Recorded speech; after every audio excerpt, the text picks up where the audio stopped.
We weren't supposed to be that deep in the forest. But we had this tradition, Lise, Jen and me, to go on off-grid hikes every few months. No phones, no GPS, just a compass, some snacks, and each other. By day 2, the woods felt thicker, like they didn't want us there. Around dusk, we reached a clearing, completely silent. No wind, no birds. In the center sat an old cassette recorder.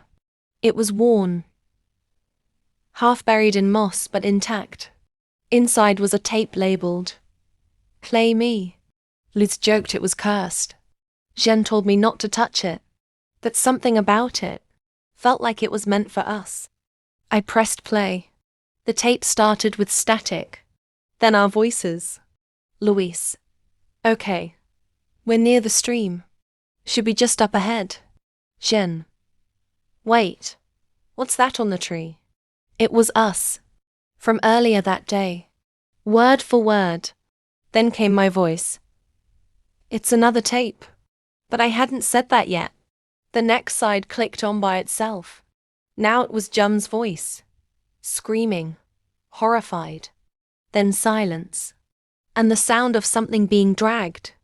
Across leaves. We stared at each other. Luis tried to laugh. All right, this is a joke, right? Jun just whispered. Let's go. Now. We grabbed our packs and turned back toward camp. But the path was gone. We walked for hours. The sun dipped below the trees. But it never got dark, just grey. The air grew thick. The woods made no sound. No wind, no animals. Not even footsteps. Just ours. Then we saw it again. The same clearing. Same cassette player. But this time, 2 tapes sat beside it. One was labeled Repeat. The other, Choose. Luis lost it. He kicked the recorder across the clearing. It's a loop. We're stuck in a loop. That's when Jen gasped. Where's your shadow? We looked. Luis had none. And when we looked up, he was gone. No sound, no movement. Just not there anymore. Jen and I ran until we couldn't feel our legs. She kept repeating, he had no shadow. He had no shadow. Then, behind us, a voice, Luce's voice, calling out from the trees. Guys, I think I found the way out. But it wasn't coming from Luce's mouth. It was coming from a speaker. Another cassette player was nailed to a tree. We didn't follow the voice. We sat back to back until we passed out. When I woke up, it was morning. But Jen was gone. Her bag, her boots. Everything still beside me. But not her. I didn't call out. I didn't move for hours. I was terrified that if I stood up, I'd hear another tape, or see something waiting for me in the trees. Eventually, I found a trail. At the edge of the clearing, sitting perfectly upright, was the original recorder. This time, the tape inside wasn't labeled. I should have left it, but I didn't. Back home, I couldn't sleep, couldn't eat. I tried calling Luce's number. Disconnected. Jun's family reported her missing. I didn't tell them the truth. How could I? Weeks passed. Then one night, I played the tape again. Static. And then me, telling the story, just like this.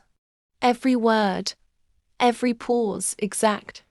But then the voice on the tape says something I haven't. It says, if you're hearing this, run. And after that, I hear the screaming start again. Jeanne screams. Luce's voice calling my name. Then something I've never heard before. Something inhuman. Crawling. Laughing. Now, every night, I hear static from my closet. A new tape. Always appears on my doorstep before sunrise. I haven't played the latest one yet, but I know it has my voice on it, saying something I haven't done. Yet.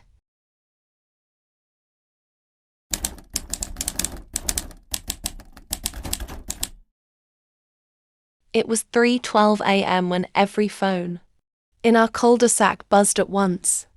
I jolted awake, heart thumping. My husband stirred beside me, groggy, reaching for his phone. I grabbed mine first. The screen glowed red, with a warning I'd never seen before. Local containment breach. Do not respond to the knocking. Do not look outside. This is not a test. A second later, an emergency voice began to play robotic, genderless, almost human but not quite. It sounded patched together, like someone had stitched bits of real voices into one. What the hell? I whispered. I sat up straighter, glancing out the window on pure instinct. Moonlight. Trees. Empty street. No one out. Just the kind of quiet suburbia we'd always felt safe in. My husband rubbed his eyes. What did it say? I showed him. Then another alert popped up. Estimated breach proximity. 240 meters. I checked the news, Twitter, everything. Nothing. No storms. No fire. No government alert. Just that bizarre message. I opened our neighborhood group chat. Everyone got it. Almost everyone. People were confused, asking if it was a prank. Then Kara said, I looked outside. There's a man standing on my lawn. Then she sent a photo. It was grainy, taken through curtains. But yeah, someone was there. Just standing, not moving. Staring at her house. The chat went quiet. Then came a knock on our front door. A slow, deliberate knock. Like someone who wasn't in a hurry. Or didn't need to be. I gasped and grabbed my husband's arm. Don't open it. Obviously I'm not, he whispered. Our phones buzzed again. Do not speak to it. Do not acknowledge its presence.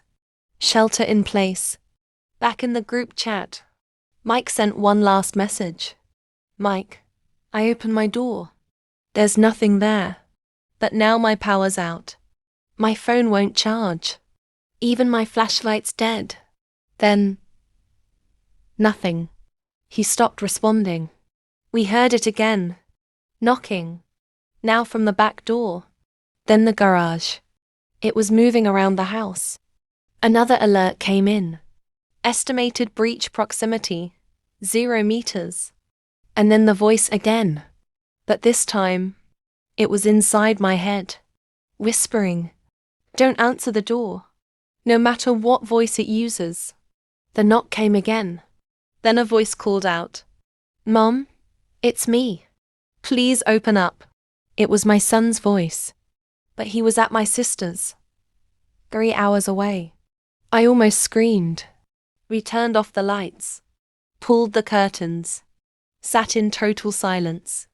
It kept knocking, kept calling us by name. It cried, it begged, and then it stopped. After maybe an hour, the alert vanished. No trace, no saved file, like it never happened. The next morning, the group chat was half empty.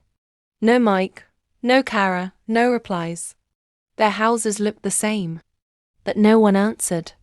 Their cars were still there. I called the emergency line and explained everything. The woman on the phone paused, then said, Ma'am, we didn't send out any emergency alerts last night. Are you absolutely sure you saw one? I told her I had screenshots. She asked me to hold. Then the line went dead. They never called back. I didn't sleep after that. I just sat on the living room floor, watching the front door, waiting for it to come back. But it never did. By morning, I convinced myself it was over. A glitch. A mass hallucination. Something explainable. Until I opened the door. Across the street, Mike's house was completely dark. Kara's too. No birds, no wind, no movement. Like time had frozen for just their homes. And in the middle of the road lay a phone. It was mine. The exact same phone I had in my hand. Same cracks. Same case. Same wallpaper, a photo of me and my husband. Taken last week. But in this one, I was alone in the photo. He was missing. I turned around to call him. But our house was different. The lights were off. Curtains drawn. Empty. I stepped back inside. But it wasn't my house. The furniture was rearranged. Family photos missing. And every mirror was covered with sheets. I walked into the bedroom. There was a woman sleeping in our bed. It was me. My exact face. My exact body. Breathing, unaware. Curled up on her side. As if she had just fallen asleep. After ignoring a strange alert. In the middle of the night. My phone buzzed again. Breach resolved. Subject replaced. System reset. Then the lights cut out.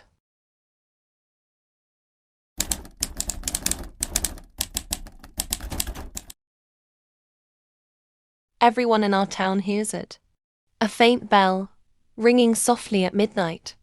You can't trace where it comes from. No church nearby. No tower. No source. Just a single haunting chime that echoes through the still air once the clock hits 12. It's been that way since I was a kid. You grow up with it. You stop asking questions. Until last year. That's when the disappearances started.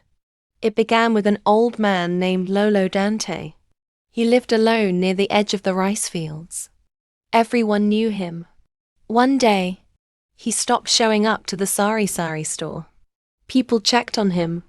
His house was empty. No signs of struggle.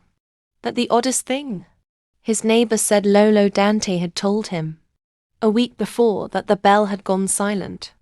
Next was the school librarian. Then a delivery guy. Then a whole family from the next barangay. They all had one thing in common. They stopped hearing the bell. Before they vanished. That's when people got scared. The bell became more than a weird sound. It became a warning. If you couldn't hear it anymore, something was coming for you. I never thought I'd be next. Until last night. At 12:01 I stepped outside to listen. And the air was still. No sound. No chime. Just silence. I don't remember how I got out.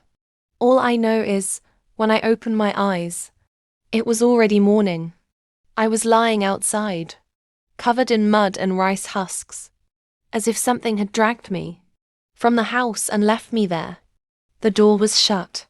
The dark shape inside was gone. But so was everything else. The street was empty. No people, no birds. No dogs barking. Just stillness. The world felt thinner somehow, like a page almost erased. I tried calling my parents in the next town. Dead signal. Tried walking to the barangay hall. The building was there, but the inside was wrong. The walls were rotting. The chairs were missing. It was like the town had aged. 50 years overnight. And then I heard it again. The bell. But this time, it rang 3 times. Low. Distant. Slow. And behind each chime, I heard something breathing. Not in my ear. Not nearby. Inside me. I'm not alone anymore.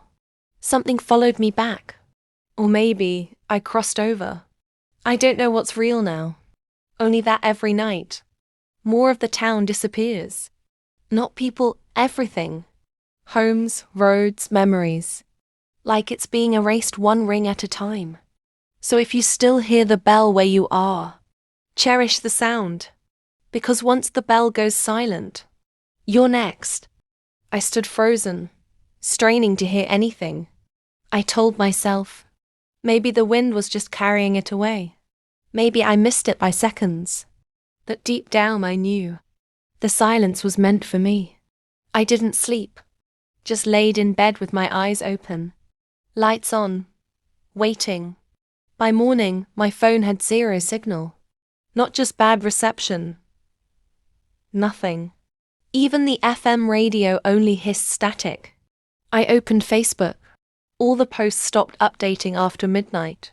It felt like the town had gone still, like the world had paused. I went out, searching for signs of life, but the streets were empty.